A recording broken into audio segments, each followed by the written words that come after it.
Here at Inkbit, the real evolution here is that this is the first printer that's a true production additive manufacturing system.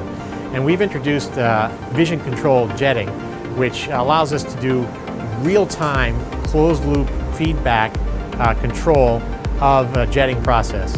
One of the problems of additive manufacturing really bursting onto the production stage is the inability or the inconsistency of parts that come from today's additive manufacturing platforms.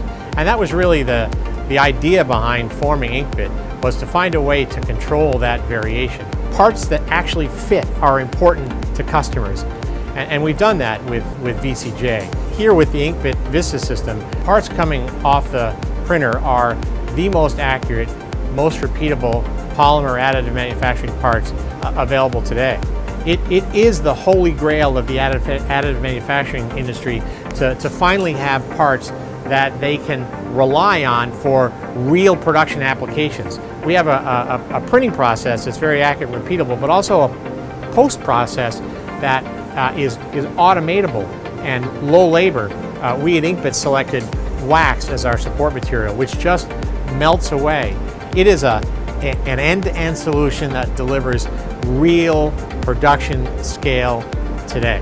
When thinking about what Inkbit Vista brings to the world, factories of the future, I envision being filled with Inkbit Vista systems, quietly and predictably printing millions of accurate parts for the evolution of additive manufactured end-use products.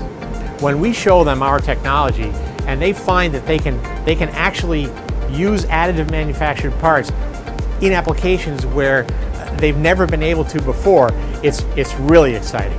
It's a true production scale machine.